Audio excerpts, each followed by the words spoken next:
오늘 우리에게 주시는 하나님의 말씀은 사무엘하 17장 1절부터 14절까지의 말씀입니다.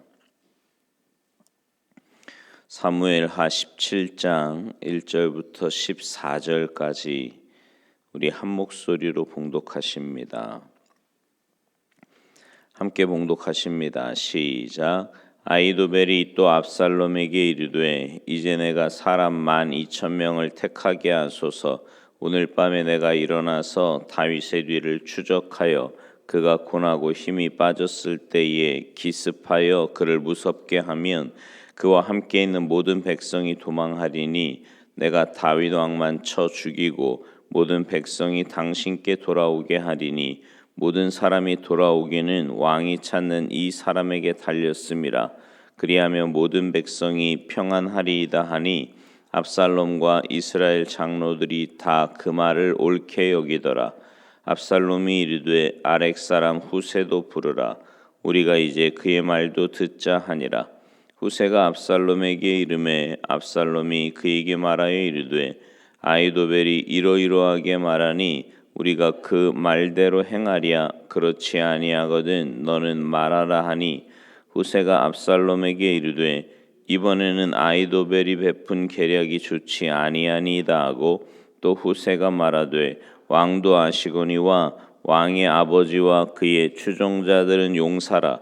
그들은 들에 있는 곰이 새끼를 빼앗긴 것 같이 격분하였고 왕의 부친은 전쟁이 익숙한 사람인즉 백성과 함께 자지 아니하고 지금 그가 어느 굴에나 어느 곳에 숨어 있으리니 혹 무리 중에 몇이 먼저 엎드러지면 그 소문을 듣는 자가 말하기를 압살롬을 따르는 자 가운데에서 패함을 당하였다 할지라. 비록 그가 사자 같은 마음을 가진 용사의 아들일지라도 낙심하리니 이는 이스라엘 무리가 왕의 아버지는 영웅이요 그의 추종자들도 용사인 줄 알미니이다. 나는 이렇게 계략을 세웠나이다. 온 이스라엘을 단부터 브엘세바까지 바닷가에 많은 모래같이 당신께로 모으고 친히 전장에 나가시고 우리가 그 만날 만한 곳에서 기습하기를 이슬이 땅에 내림같이 우리가 그의 위에 덮여 그와 그 함께 있는 모든 사람을 하나도 남겨두지 아니할 것이요 또 만일 그가 어느 성에 들었으면 온 이스라엘이 밧줄을 가져다가 그 성을 강으로 끌어들여서 그곳에 작은 돌 하나도 보이지 아니하게 할 것이니이다 하매 압살롬과 온 이스라엘 사람들이 이르되 아렉 사람 후세의 계략은 아히도벨의 계략보다 낫다 하니 이는 여호와께서 압살롬에게 화를 내리려 하사 아히도벨의 좋은 계략을 물리치라고 명령하셨음이더라. 아멘. 할렐루야. 오늘 본문의 요절 말씀을 하나 꼽으라고 하면 맨 마지막 절인 14절입니다. 14절을 다시 한번 보세요. 압살롬과 온 이스라엘 사람들이 이르되 아렉 사람 후세의 계략은 아히도벨의 계략보다 낫다 하니 이는 여호와께서 압살롬에게 화를 내리려 하사 아히도벨의 좋은 계략을 물리치라고 명령하셨음이더라. 여러분 이 구절이 말씀하고 있는 게 뭐예요? 아히도벨의 계략이 좋은 계략이었다는 겁니다. 그런데 그 좋은 계략을 압살롬과 이스라엘 백성들이 물리치고 후세의 계략을 선택을 했어요. 누가 한 일입니까? 압살롬과 이스라엘 백성들이 선택을 한 거예요. 그런데 본문은 물리치라고 명령하셨다 이렇게 쓰고 있어요. 하나님께서 압살롬에게 명령하셨다는 의미입니까? 물론 그렇게 볼 수도 있습니다. 그러나 직접적으로 명령을 하셨다기보다는 압살롬의 선택이 하나님의 역사를 이루도록 하셨다는 의미입니다. 즉 하나님의 섭리고 하나님의 역사였다는 말이지요. 사람은요 누구나 자유롭게 선택을 하며 살아갑니다. 하나님께서 우리에게 주신 자유의지가 있기 때문에 누구나 다 자유롭게 선택을 해요. 그러나 그 선택의 배후에는 하나님의 역사와 섭리가 있습니다. 잠언 16장 9절에 보면 사람이 마음으로 자기의 길을 계획할지라도 그 걸음을 인도하시는 이는 누구시래요? 여호와시다. 이렇게 말씀했어요. 여호와시니라. 하나님이 인생길을 인도하신다는 겁니다. 그래서 여러분, 우리가 최선을 다해 계획을 세우고 기도하고 준비하되 하나님이 함께 하셔야 됩니다. 실제로 다윗은요, 사무엘하 15장 31절에서 아히도벨이 압살롬의 편에 섰다는 이야기를 듣고 뭐라고 기도를 하냐면, 여호와여, 원하옵건대 아히도벨의 모략을 어리석게 하옵소서, 이렇게 기도해요. 그리고 지금 그 기도가 응답되어서 압살롬과 이스라엘 백성들이 후세의 계략을 선택한 겁니다. 여러분, 아히도벨의 좋은 계략이 뭐예요? 사무엘하 16장 14절에 보면 이미 다윗과 그와 함께 있는 백성들이 다 피곤하여 한 곳에 이르러 거기서 쉬었다, 이렇게 말씀하거든요. 이때 다윗의 나이가 한 60 정도 됐을 거예요. 그리고 다윗과 함께한 전쟁 영웅들도 사실은 나이가 많습니다. 거의 모든 이스라엘 백성들이 지금 압살롬에게 환호하고 있는 상황이고, 대세가 그쪽이라 그랬잖아요. 그쪽이 훨씬 더 많아요. 아히도벨은 지금 굉장히 정확하게 사태를 파악하고 있고요. 지금쯤 피곤에 지쳐 있을 그 다윗과 그 일행을 추격하는 일은 쉬운 일이다, 이렇게 본 거죠.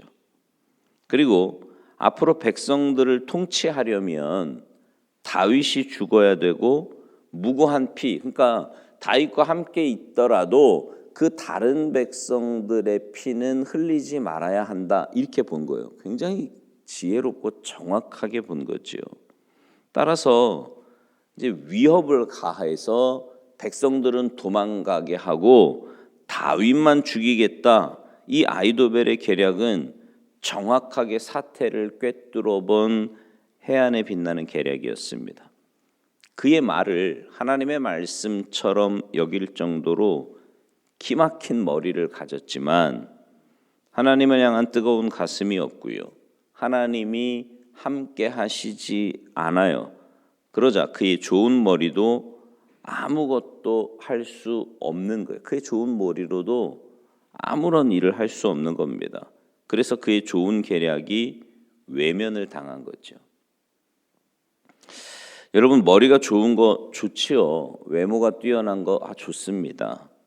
돈이 많고 권력을 가진 것도 나쁘지 않아요. 그러나 하나님께서 함께 하시지 않으면 아무것도 아닌 인생이 되는 겁니다.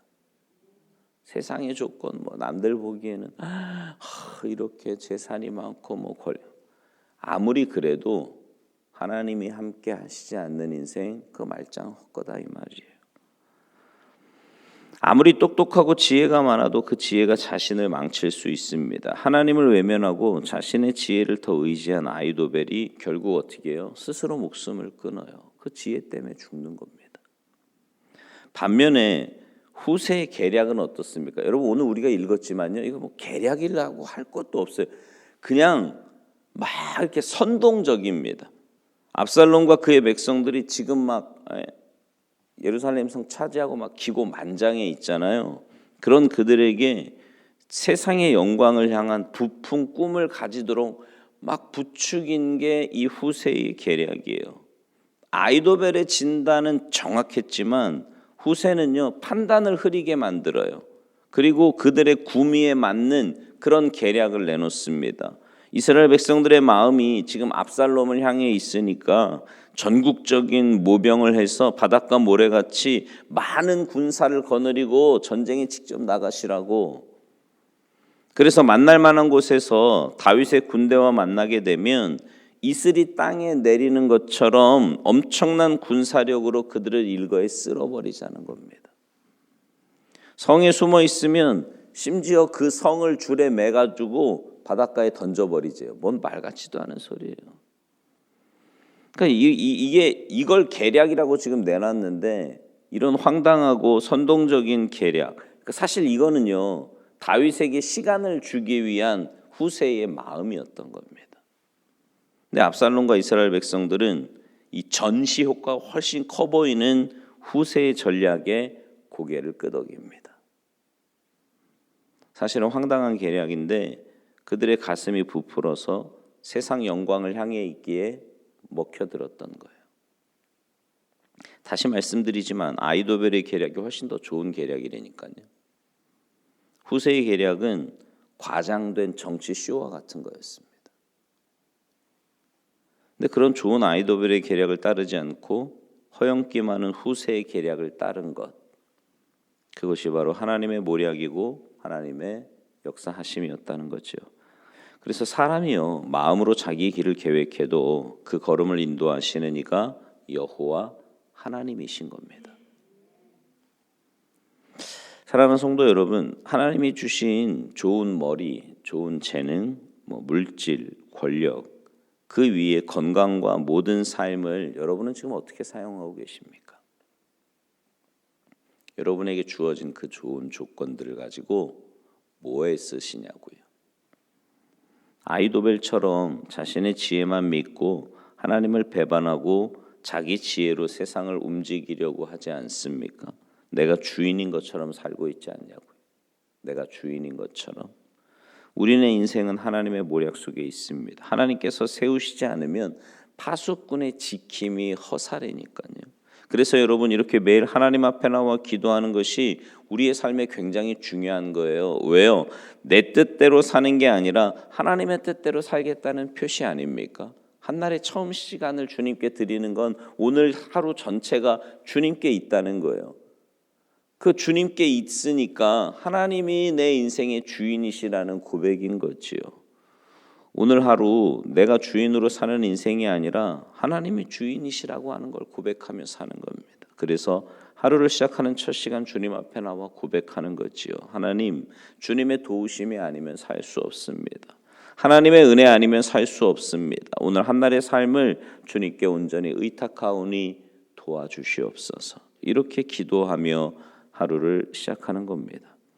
우리가 그렇게 기도하며 하루를 시작할 때, 또 오늘 한날의 삶을 주님께 온전히 내어 맡길 때 하나님은 우리의 삶을 붙들어 주시고 다윗에게 그렇게 하셨듯이 가장 선하고 복된 길로 인도하실 줄 믿습니다.